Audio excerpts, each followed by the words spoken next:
Each year on the anniversary of Roe v. Wade, the landmark Supreme Court case in 1973 that legalized abortion in the United States, hundreds of thousands of Americans converge in Washington, D.C. to oppose that decision and to voice their support for the unborn. We love babies, yes we do. We love babies, how about you? People come from all across the country for the March for Life and vow to do so each year until that decision is overturned.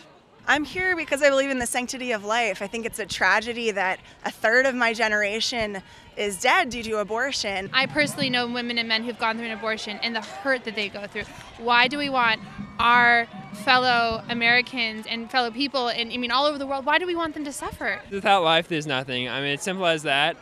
I'm sure you got the same answer multiple times today, but if it's just that simple. I am post-abortion, and it took me 30 years to understand that God has forgiven me, and that I will miss that baby and those babies until the day I see them again. For me, it's so inspirational to see how many young people, and it makes me hopeful that their generation will behave differently than my generation. When I say pro, you say life! Pro! Life! Pro! Life! These marchers often endure harsh, wintry conditions, since the anniversary of the Supreme Court's Roe v. Wade ruling falls in late January.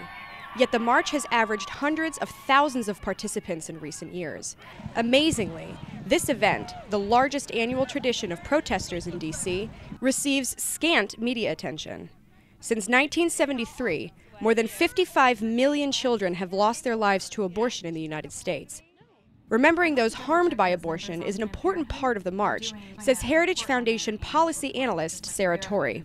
The March for Life is important because of the truth that it proclaims, that every person, from the moment of conception, is a distinct and living human being who has the right to life.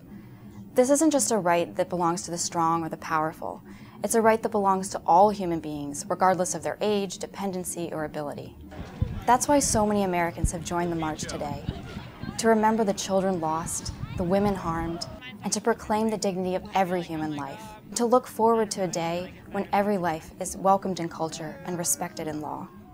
Opponents of Roe v. Wade who participated in the March for Life say they're looking forward to the day they no longer have to protest, when the law of the land protects the sanctity of life for the unborn.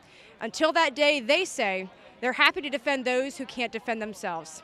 For The Foundry, I'm Jackie Anderson.